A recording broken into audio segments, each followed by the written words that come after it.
एक अवरुद्ध सड़क के बीच में ओड़ा नाम का एक याकुजा आदमी जागता है, खुद को सिर्फ अपने अंडरवियर में और प्रसिद्ध हत्यारे बोक्सून के सामने पाता है। उसे तुरंत मारने के बजाय बोक्सून बताती है कि उसने अपनी बेटी जे योंग से सीखा कि चीजें निष्पक्ष रूप से की जानी चाहिए, जिस पर चर्चा तब हुई जब उन्होंने सीनेटर के बारे में सभी दावों का खंडन करते हुए खबर सुनी कि उसके बेटे को धोखाधड़ी से कॉलेज में भर्ती कराया गया था। इसलिए निष्पक्ष होने के लिए बोक्सून ओड़ा को एक तलवार देता है ताकि वह अपना बचाव कर सके, जबकि वह एक कुल्हाड़ी से लड़ेगी। दो बहुत कुशल योद्धाओं के बीच एक भयंकर लड़ाई शुरू होती है, लेकिन अंत में यह ओड़ा है जो बोक्सून को मार देता है। हालांकि बोक्सून को अचानक जीवित भी देखा जाता है, क्योंकि उस लड़ाई में वह स्थिति का विश्लेषण कर रही थी और परिणाम की भविष्यवाणी कर रही थी। यह देखकर कि वह हाथ से हाथ नहीं जीत सकती है, वह धोखा देने और ओड़ा को गोली मारने का फैसला करती है। इसके बाद बोक्सून घर जाती है, जहां उसे पता चलता है कि उसकी बेटी सिगरेट छिपा रही है। इससे बोक को जल्द ही याद आता है जब उसके अपमानजनक पिता ने उसे धूम्रपान करते हुए पाया और उसे सिगरेट पिलाई। जब जे योंग घर पहुंचती है तो बोक जल्द ही उसके दिमाग में कई परिदृश्यों से गुजरती है और उन सभी को एक बहस में समाप्त होते देख वह उसे डांटने का फैसला नहीं करती है, क्योंकि उनका रिश्ता पहले से ही बहुत तनावपूर्ण और अजीब है। जे योंग को नहीं पता कि उसकी मां एक हत्यारी है और उसे नफरत है कि वह कितनी गुप्त और अनुपस्थित हो सकती है। अगले दिन ओड़ा की मृत्यु समाचारों में दिखाई देती है। मिनक्यू को यह देखकर खुशी होती है कि बोक्सून ने अपना काम अच्छी तरह से किया, क्योंकि वह MK एंटरप्राइज का CEO है, जिसके लिए हत्यारे कंपनी बोक्सून काम करती है। हालांकि उसकी बहन मिन्ही को जलन होती है, क्योंकि वह जानती है कि मिनक्यू को बोक्सून पसंद है और वह उस पर अधिक ध्यान देती है। इस बीच बोक जल्द ही अपने हिटमैन दोस्तों के साथ एक ड्रिंक के लिए मिलती है। हर कोई उसकी तलवार और उसके वेतन से प्रभावित होता है, जो काफी अधिक है क्योंकि वह ए श्रेणी की है और व्यवसाय में सर्वश्रेष्ठ है। जब वे बातचीत करते हैं तो वे उन 3 नियमों पर चर्चा करते हैं जो मिनक्यू ने सभी हत्यारे कंपनियों को सिखाए हैं। कभी भी नाबालिगों की हत्या न करें, केवल उनकी कंपनियों द्वारा स्वीकृत नौकरियां लें और हमेशा निर्धारित नौकरियों का प्रयास करें। इन नियमों की अवज्ञा करने पर कर्मचारी की हत्या कर दी जाएगी। बैठक समाप्त होने के बाद बोक जल्द ही ठगों के एक समूह को उसकी कार की जांच करते हुए और उसे शरारती नाम से पुकारते हुए पाता है। बोक जल्द ही उनका अपमान करता है, लेकिन इससे पहले कि वे प्रतिक्रिया करते, साथ ही हत्यारा ही सुंग अंदर घुस जाता है और उन सभी को पीटता है। ही सुंग बोक्सून की तरह ही अच्छा है और उसे ए श्रेणी में भी होना चाहिए, लेकिन वह इतना ऊपर नहीं जा सका क्योंकि वह CEO के बुरे पक्ष में था। लड़ाई के बाद बोक्सून और ही सुंग एक साथ रात बिताते हैं और बोक्सून अपने पिता के चिकित्सा उपचार के लिए ही सुंग को पैसे देता है, जिससे ही सुंग के गर्व को ठेस पहुंचती है। इस बीच जे योंग अपनी प्रेमिका सोरा से मिल रही है।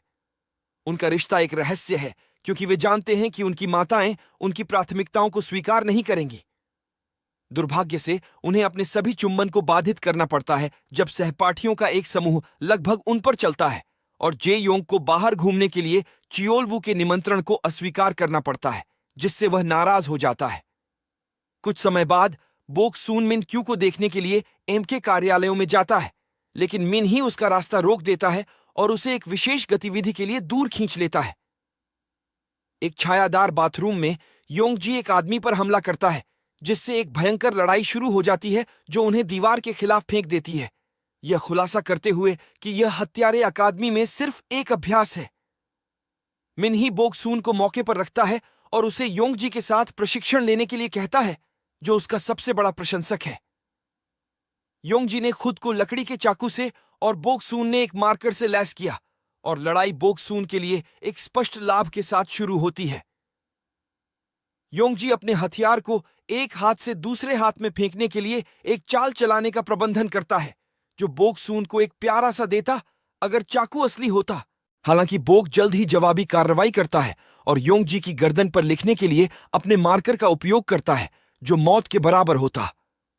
इसके बाद बोक जल्द ही मिनक्यू से मिलता है, जो उसे अगले मिशन के लिए 2 लिफाफों के बीच से चुनने के लिए कहता है। बोक्सून उसकी पसंद को देखती है और उसे पता चलता है कि उसे एक लड़के को मारना होगा, लेकिन मिनक्यू जल्दी से उसे ठीक कर देता है और बताता है कि वह उम्र का है। बोक सून मिन क्यू को यह याद दिलाने का मौका भी लेता है कि उसका अनुबंध जल्द ही समाप्त हो रहा है और वह सेवानिवृत्त हो जाएगी। उनकी बैठक बाधित हो जाती है जब बोक सून को स्कूल से फोन आता है कि जे यंग ने चियोल वू को चाकू मार दिया है। वह स्कूल जाती है और उसे पता चलता है कि उसकी बेटी को निष्कासित किए जाने का खतरा है क्योंकि उसने कभी हमले का कारण नहीं बताया। के लिए उसे 1 सप्ताह का निलंबन मिलता है और फिर समिति बाद में उचित निर्णय लेगी। बाद बोक सून जे यंग से बात करता है और स्पष्टीकरण की मांग करता है, लेकिन जे यंग कहती है कि वह चियोल वून को मारना चाहती थी। बाद में जब ही सुंग अपने छोड़े हुए शवों को साफ करने का काम कर रहा होता है तो बोक सून उसका साथ देता है और बताता है कि वह अपनी बेटी से कितनी दूर महसूस करती है। वह इस बात से भी चिंतित है कि जे योंग बहुत अधिक उसके जैसी हो रही है। एमके के तहत प्रत्येक हत्यारे कंपनी के नेता एक बैठक कर रहे हैं। उन्होंने पाया कि एक हत्या पीड़ित है जो कंपनी के आदेशों के बाहर हुई थी और अपराधी उनके कर्मचारियों में से एक हो सकता है। मिन क्यू सभी को आश्वासन देता है कि अगर यह सच है तो वह नियमों को तोड़ने के लिए अपराधी को मारने में संकोच नहीं करेगा। जानते कि यह सब मिन ही की एक योजना है जो मिन क्यू को अपने लिए रखने के लिए बोक सून से छुटकारा पाना चाहती है। कुछ समय बाद बोक सून जे यंग से बात करने की कोशिश करता रहता है, लेकिन लड़की उसे अनदेखा कर देती है। उस समय उसे मिन क्यू का फोन आता है जो एक यात्रा पर जाने के लिए तैयार हो रहा है और वह उसे सूचित करता है कि योंगजी मिशन के लिए उसका साथी होगा। बाद में शाम को दोनों हत्यारे पीड़ित के अपार्टमेंट में घुस जाते हैं और उसे बाहर निकाल देते हैं। फिर वे विवरण तैयार करना शुरू कर देते हैं ताकि ऐसा लगे कि उसने यह खुद किया है। लेकिन जब वह उसे मारने वाली होती है तो बोक जल्द ही महसूस करता है कि चेहरा परिचित दिखता है और बाद में अलविदा की जांच करता है। यह पता चला कि यह सीनेटर का बेटा है जिसे पिता घोटाले से छुटकारा पाने के लिए मार रहा है। उसके विचार अचानक एक कॉल से बाधित हो जाते हैं जो सीधे ध्वनि मेल पर जाता है और वह संदेश को सुनने के लिए पता लगाती है कि यह जे योंग हर चीज के लिए माफी मांग रहा है। इससे प्रेरित होकर बोक जल्द ही एक युवक को मारने से इनकार कर देता है क्योंकि उसके पिता को शर्म आती है। इसलिए वह मिन क्यू को फोन करके बताती है कि उसने गलती की है और मिशन में विफल रही है। मिन क्यू पहले से ही एक रूसी बार में आ चुका है और वह अपने मिशन को जारी रखते हुए बोक सून से बात करने के लिए अपने ईयरबड्स पहनता है। बार में एक भयंकर लड़ाई होती है, लेकिन मिन क्यू को हर उस व्यक्ति से लड़ने और मारने में कोई समस्या नहीं है जो सटीक शॉट या हाथ से हाथ की लड़ाई के साथ उसके पास आता है। जैसे ही वह लड़ता है वह सच्चाई जानने की मांग करता है, लेकिन बोक सून उसकी कहानी पर अडिग रहता है और यहां तक कि योंगजी से कहता है कि उसने भी इसे और अधिक विश्वसनीय बनाने के लिए गलती की थी।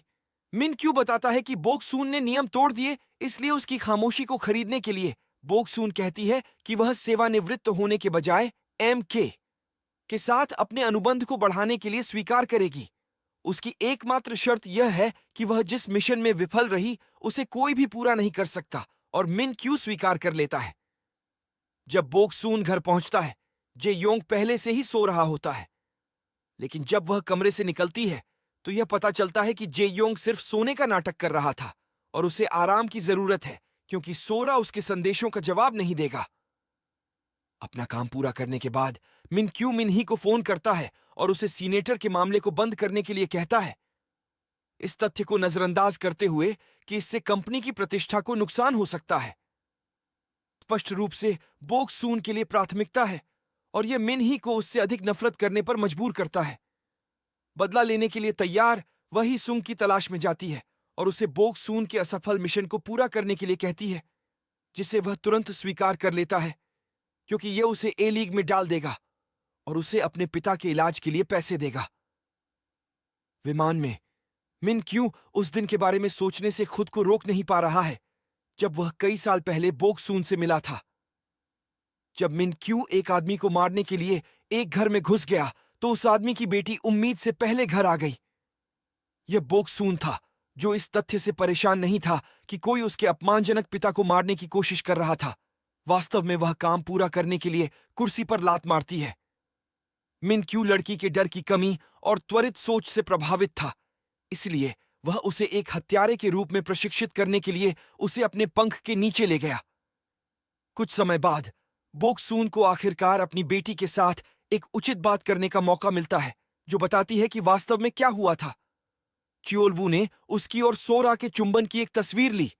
फिर उसने उन्हें सार्वजनिक करने की धमकी दी जब तक कि जे यंग ने उसे 1 महीने के लिए डेट नहीं किया। मामले को बदतर बनाने के लिए सोरा ने जे यंग को अपनी प्रतिष्ठा के लिए जो कहा वह करने के लिए कहा। अपनी प्रेमिका की सहानुभूति की कमी से आहत जे यंग ने जवाब में चियोलवू को कैंची की एक जोड़ी से चाकू मार दिया। बोक सून यह सुनकर काफी परेशान हो जाता है कि उसकी बेटी लड़कियों को पसंद करती है और उससे पूछता है कि क्या वह सिर्फ भ्रमित है, जिससे जे यंग को गहरा दुख होता है और वह अपनी मां को याद दिलाती है कि वह भी राज रखती है। उनकी बातचीत योंगजी की यात्रा से बाधित होती है। बोक सून सोचता है कि यह एक हमला है, लेकिन वह तुरंत शांत हो जाती है जब योंजी बताती है कि उसे निकाल दिया गया है क्योंकि उसे बोक सून के लिए कवर करने में विफलता के लिए दोषी ठहराया जा रहा है। दोषी और दयनीय महसूस करते हुए बोक सून योंगजी को एक साथ रात का खाना खाने के लिए बार में ले जाता है और जे योंग को यह देखना होता है कि उसकी मां फिर से उसके लिए काम कैसे चुनती है। बार में बोक सून के हत्यारे दोस्त ही सुंग के साथ आते हैं क्योंकि वे उसे ए रैंक बनने के लिए बधाई देते हैं, जो तुरंत बोक सून को बताता है कि कुछ गड़बड़ है। इस बीच मिन क्यू सीनेटर का काम पूरा करने के लिए मिनही का हिंसक रूप से सामना करता है, लेकिन मिनही उसे चूमने की कोशिश करके जवाब देता है। मिन क्यू उसे ठुकरा देता है और बोक सून का बचाव करने के लिए खड़ा रहता है। बार में बोक जल्द ही लड़के की मौत की खबर देखता है और तुरंत अनुमान लगाता है कि क्या हुआ। ही सुंग की उसकी डांट अचानक मिनही के कॉल से बाधित हो जाती है, जो स्पीकर पर रखने के लिए कहता है। फिर वह बोकसून को मारने के मिशन की पेशकश करती है। जो भी इसका प्रबंधन करेगा वह सीधे बी रैंक पर कूद जाएगा। एक और बर्बर लड़ाई शुरू होती है जिसमें बार का मालिक भी शामिल हो जाता है और बोकसून यह देखकर हैरान हो जाता है कि योंगजी वास्तव में उसके पक्ष में है और प्रत्येक लड़के को मारने में उसकी मदद कर रहा है। एक एक करके वे हर एक हत्यारे को उस उपकरण से मार देते हैं जो उन्हें आसपास मिल सकता है और अंत में केवल ही सुंग ही बचा है। जब बोकसून उसे मारने आता है तो ही सुंग उसे मरने से पहले अपने पिता की देखभाल करने के लिए कहता है। इसके बाद बोकसून सफाई दल को बुलाता है और सोचता है कि योंगजी ने उसकी मदद क्यों की, इसलिए योंगजी बताती है कि वह बस जीवित रहना चाहती है और बोकसून के जीतने की अधिक संभावना थी। फिर बोकसून को जेयंग का फोन आता है, जो सोचती है कि उसकी मां कब घर आएगी क्योंकि उसे उसकी जरूरत है। हालांकि मिन क्यों अचानक दिखाई देता है और हिंसक रूप से बोकसून को दीवार के खिलाफ धकेल देता है, गुस्से में क्योंकि उसने नियमों का एक गुच्छा तोड़ा है और यह उसे अन्य नेताओं के साथ परेशानी में डाल देगा। बोकसून नहीं चाहता कि उसकी बेटी यह सुने, इसलिए मिन क्यू जल्दी से फोन को नष्ट कर देता है। फिर योंगजी आगे बढ़ते हैं और बताते हैं कि यह मिन ही था जिसने आदेश भेजे थे। मिन क्यू बोकसून को अपने अनुबंध को नवीनीकृत करने के लिए अगले दिन कार्यालय आने के लिए कहता है क्योंकि यही एकमात्र तरीका है जिससे वह उसकी रक्षा कर सकता है, लेकिन बोकसून मना कर देता है, ये जानते हुए कि इस अनादर का मतलब है कि उन्हें लड़ना होगा। हालांकि जब वह परिणाम की गणना करती है तो वह देख सकती है कि वह हार गई है, इसलिए उसके पास अनुबंध को नवीनीकृत करने के लिए स्वीकार करने के अलावा कोई विकल्प नहीं है। बोकसून के जाने के बाद मिन क्यू ने योंगजी से इस बारे में किसी को न बताने के लिए कहा। घर पर बोकसून को उसकी बेटी डांटती है, जो चिंतित थी क्योंकि उसने अपने फोन का जवाब नहीं दिया था। जे योंग बताती है कि सोरा ने उसके साथ ब्रेकअप कर लिया है और अब वह इस बात से इनकार कर रही है कि वह इस तरह की लड़कियों में है। बोकसून अपनी पहले की प्रतिक्रिया के लिए माफी मांगती है और जे योंग से वादा करती है कि उसे छिपाने की जरूरत नहीं है कि वह कौन है। फिर उसका ब्रेकडाउन हो जाता है और जे योंग को पता चलता है कि उसकी मां का काम पर भी एक भयानक दिन रहा है। वे अपने कठिन जीवन में बंध जाते हैं, जबकि बोकसून विवरणों को अस्पष्ट रखता है, लेकिन जे योंग अचानक स्वीकार करता है कि उसे एक बार अपनी मां के थैले में एक बंदूक और एक नकली पासपोर्ट मिला था। इससे जे योंग को लगता है कि उसकी मां सी आई ए है, और चूंकि बोक जल्द ही अपनी बेटी के करीब महसूस करती है, इसीलिए वह इससे इनकार नहीं करती है। अगले दिन कंपनी के मालिक अपने आदमियों की हत्या पर चर्चा करने के लिए एक बैठक करते हैं, ये संदेह करते हुए कि मिन क्यों इसमें शामिल है।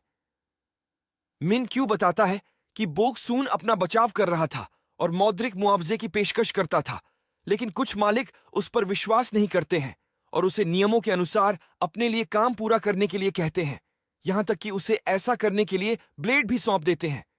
इसके बजाय मिन क्यू मेज के ऊपर एक मालिक को मार देता है और सभी को याद दिलाता है कि वह नियम है, इसलिए वह सूची में एक नया जोड़ता है, उनकी बैठकों के दौरान हथियार नहीं निकालना।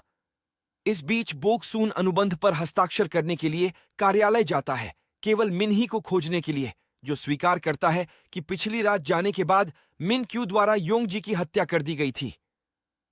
क्रोधित बोक जल्द ही मिन ही को एक कलम से मार देता है और इसे मिन क्यू के लिए एक संदेश के रूप में छोड़ देता है कि वह उससे द्वंद्व युद्ध करना चाहती है। शाम को बोक सून जे योंग के साथ एक बहुत ही आरामदायक रात्रिभोज करना सुनिश्चित करता है, यहां तक कि उसे सब्जियों को छोड़ने देता है। वह चाहती है कि अगर वह वापस नहीं आती है तो उसकी आखिरी अच्छी याददाश्त हो। कुछ ही समय बाद बोक सून कार्यालय में आता है और जैसे ही लिफ्ट का दरवाजा खुलता है, मिन क्यू उस पर गोली चलाना शुरू कर देता है। हालांकि बोक सून हिलता नहीं है, यह जानते हुए कि वह अभी गंभीर नहीं है। फिर मिन क्यू उसे अपने साथ पीने के लिए कहता है, यह कहते हुए कि उसने पहले ही लड़ाई की भविष्यवाणी कर दी है और वह हार जाती है। बोक जल्द ही अपने दिमाग में दर्जनों भविष्यवाणियों से गुजरना शुरू कर देती है। हर बार मिन क्यू को मारने की कोशिश करने के लिए सभी प्रकार की तकनीकों का उपयोग करती है, लेकिन कोई फर्क नहीं पड़ता कि वह क्या कोशिश करती है, वह हमेशा हार जाती है। हालांकि उसे पुराने दिनों के बारे में बात करते हुए सुनने से उसे एहसास होता है कि उसकी एक कमजोरी है और वह खुद बोक सून है। यह पता चलता है कि मिन क्यू को इस पूरे समय उसके साथ प्यार था, और जब बोक सून अंत में इसे जोर से कहता है तो यह मिन क्यू को विचलित करने और उसे एक समुराई तलवार से मारने के लिए पर्याप्त है। मरने से पहले मिन क्यू स्वीकार करता है कि उसने जे यंग को एक गोली भेजी थी ताकि वह सुरक्षा कैमरों के माध्यम से सब कुछ देख सके। घबराकर और परेशान होकर बोक जल्द ही अपने घर वापस भागती है, इस डर से कि उसकी बेटी अब उससे नफरत करेगी। हालांकि जे यंग अपने बिस्तर पर सो रही है, इसलिए शायद मिन क्यू झूठ बोल रहा था। उस समय जे यंग जागती है और परिवार के लिए हमेशा इतनी मेहनत करने के लिए बोक सून की प्रशंसा करती है, जिससे वह दोषी महसूस करती है और उसे आश्चर्य होता है कि क्या जे यंग वास्तव में नहीं जानती है। कुछ समय बाद यह पता चलता है कि जिस सीनेटर ने अपने बेटे को मार डाला था, उसकी कार्बन मोनोऑक्साइड विषाक्तता के कारण उसकी कार में मृत्यु हो गई, जिसका अर्थ है कि बोक सून ने ऐसा किया था। जे योंग को आधिकारिक तौर पर निष्कासित कर दिया गया है, लेकिन वह अपने दोस्तों को अंतिम अलविदा कहने के लिए स्कूल जाती है। वह सोरा के साथ हाथ मिलाती है और अपने कान में फुसफुसाती है कि वह बहस करती है कि उसे सभी के सामने चूमना है या सिर्फ उसे मारना है। इसके बाद वह च्योलवू के साथ आंखों का संपर्क करती है क्योंकि वह उसकी गर्दन को छूती है, उसे याद दिलाती है कि वह क्या करने में सक्षम है।